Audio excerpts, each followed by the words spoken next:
Bonjour tout le monde, bonjour. Aujourd'hui une vidéo toute spéciale.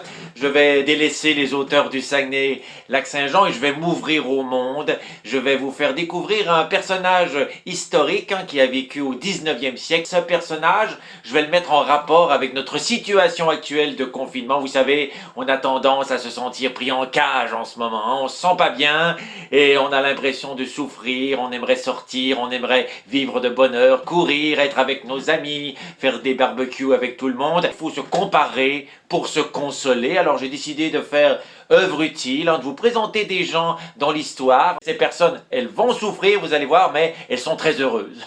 Étrangement, elles sont positives dans leur malheur. Et ça me rappelle, bien sûr, je vais vous citer un livre qui va peut-être vous revenir à la mémoire. Les malheurs particuliers font le bien général, de sorte que plus il y a de malheurs particuliers, et plus tout est bien.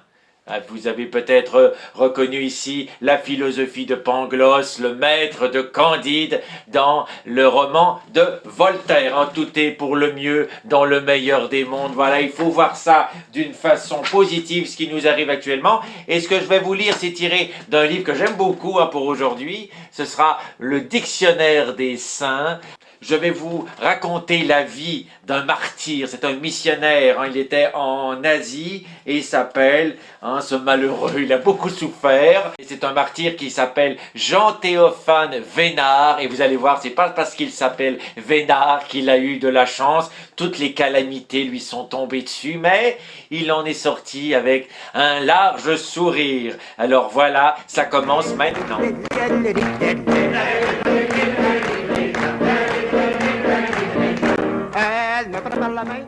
Jean-Théophane Vénard, c'est un missionnaire et martyr. Il est né en 1829 et vous ne serez pas surpris, il est mort. Ça fait quand même plus de 150 ans. Il est mort en 1861. Il est fêté le 28 janvier. Sa fête est passée. Ça reviendra peut-être l'an prochain si nous survivons à cette pandémie. Alors voilà, je me lance dans la vie de Jean-Théophane Vénard.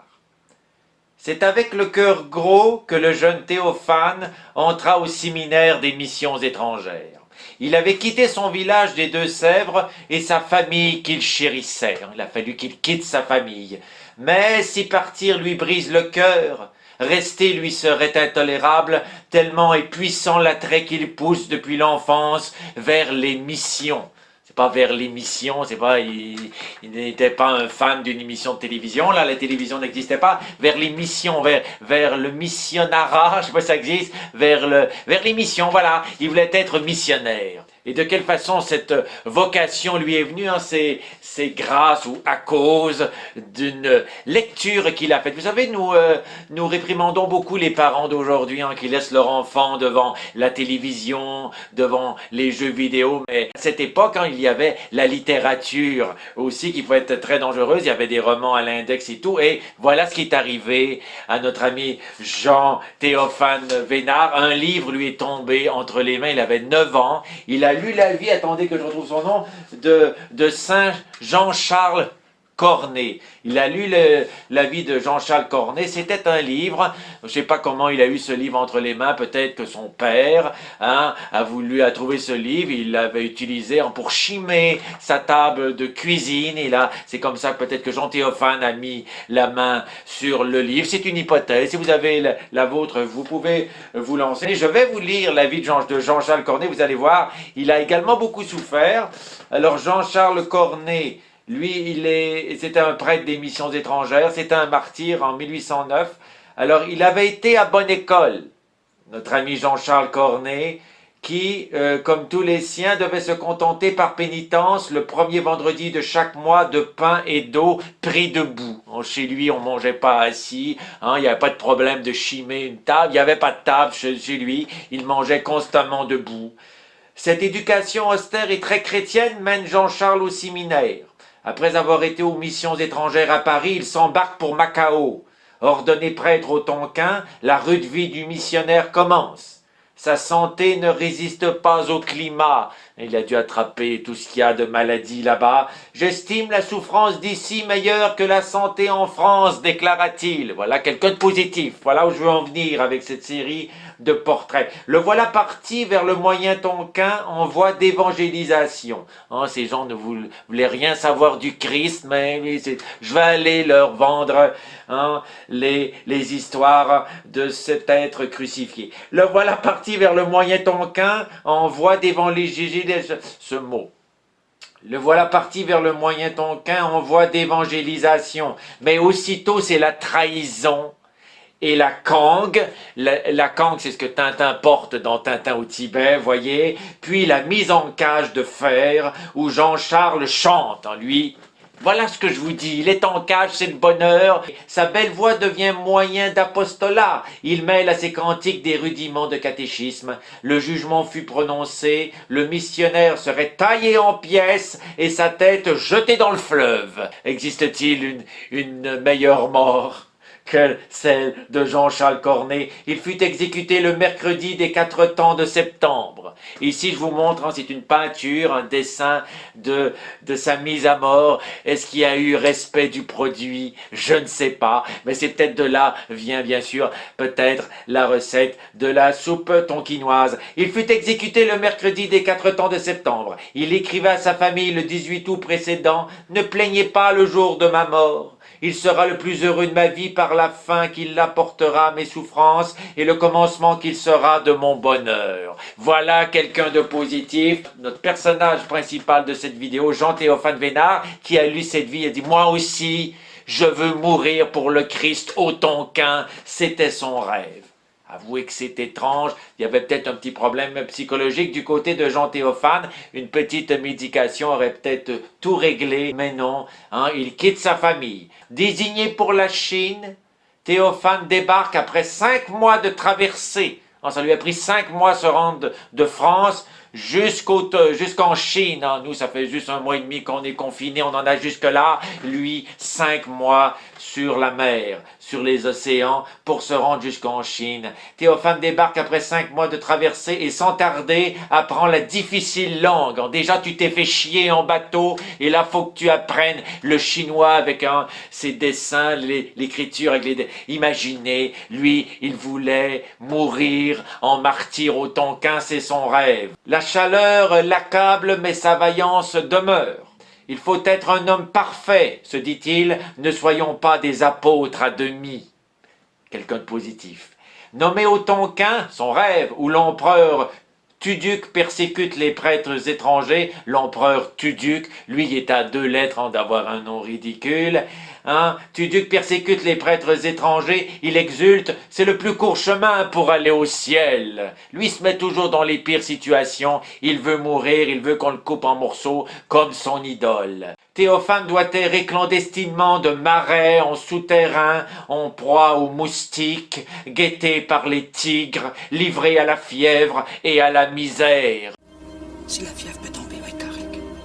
C'est pas quelqu'un qui vit tranquillement dans sa cour arrière à Saint-Ambroise, là. Au milieu de ses tourments, il apprend l'anamite. L'anamite, c'est un autre nom pour le vietnamien. Déjà, il s'est fait chier à apprendre le chinois. Il en rajoute, il apprend le vietnamien. Il visite les villages, prêche, baptise, cependant que les persécuteurs continuent à poursuivre les prêtres et à molester les chrétiens. Rien ne va, mais ni la souffrance ni l'angoisse n'arrête le jeune missionnaire, et même à cette vie inhumaine, il ajoute des austérités volontaires.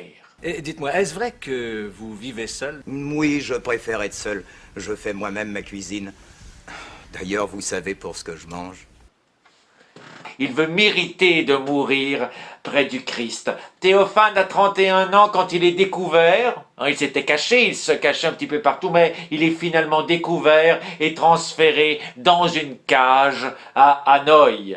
Sa joie est si manifeste que la foule qui se presse pour le voir en reste stupéfaite.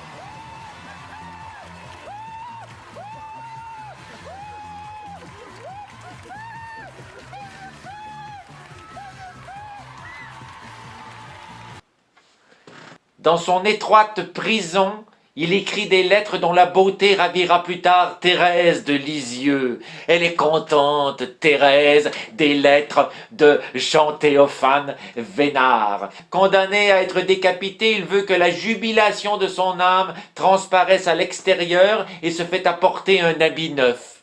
Pourquoi pas? Des dévouements héroïques lui procurent l'absolution et la communion. Arrivé au bord du fleuve Rouge, lieu de l'exécution, il prie pour ses juges. Il est gentil, hein? Il prie pour ses juges et entonne le Magnificat ou le Magnificat. Je ne sais pas si est-ce qu'on prononce le T dans Magnificat, Magnificat? Magnificat. On prononce le T. Alors, vous savez, moi, je savais pas trop c'était quoi le Magnificat. Hein, vous savez, c'est un texte sacré qui a été mis en musique par plein de compositeurs très connus. Bach, par exemple, Vivaldi, Charpentier. Là, j'ai l'air très intelligent, mais je me suis renseigné à mon ami acteur Christian Wallet, qui a joué dans plein d'aventures des Clous Noirs. Alors, je l'en remercie. Alors, si en plein de compositeurs ont pu mettre de la musique sur ces textes sacrés, moi aussi, hein, je veux mettre ma propre musique. Alors j'essaie de me mettre dans la peau de Jean-Théophane Vénard, qui à l'époque était quelqu'un qui jubilait, qu'il était très heureux. Alors moi, à mon avis, il n'a pas utilisé Bach, ni Vivaldi, encore moins Charpentier. Hein. Lui, il vivait dans la joie. Alors à mon avis, il a été avant-gardiste, précurseur. Alors il a dû mettre la musique de la Macarena sur le Magnificat. Alors, je vais vous tenter de vous chanter ça. Alors, j'ai ici quelques paroles du Magnificat. Alors, on essaie. Imaginez, hein, les gens sont là et c'est entouré de Vietnamiens qui veulent bientôt couper la tête de Jean Théophane. Je ne me fais pas à ce prénom. Et puis là, il se met à chanter. Magnificat anima mea magnificat dominum. Et exultavit spiritus meus in Deo, salutari meo magnificat, et magnificat. À la maison, magnificat anima mea magnificat dominum, et exultavit spiritus meus in Deo, salutari meo magnificat, et magnificat. Magnificat anima mea magnificat dominum, et exultavit spiritus meus in Deo, salutari meo magnificat, et magnificat. Magnificat. On va tous se calmer avec ce Magnificat. Alors, il chante ça, les Vietnamiens, ça danse, mais il faut lui couper la tête. Mais notre ami Jean-Théophane répond au bourreau qui propose de le décapiter rapidement. Plus ça durera, mieux ça vaudra. Lui, il veut souffrir, il veut mériter son ciel. Ce ne fut qu'au 4e coup que le glaive lui trancha la tête. Avouons que ce glaive était très mal aiguisé, n'est-ce pas? Il réalisa son rêve d'enfant, hein, sa tête est jetée dans le fleuve Rouge. Il réalise ainsi son rêve d'enfant, aller au Tonkin et y être martyr. Et tout cela dans la joie. Alors voilà, il est mort. Je crois il n'a plus de tête. Il est mort. Est-ce qu'il... Voilà, non, il n'y a plus aucune chance de salut, il est mort. Alors, mais il a fait ça dans la joie. Alors je demande à tout le monde, soyez dans la joie. On vit une période difficile, mais quelquefois, il faut se rappeler le passé, les malheurs du passé pour amener du bonheur dans le présent. Alors, au revoir tout le monde, à la prochaine.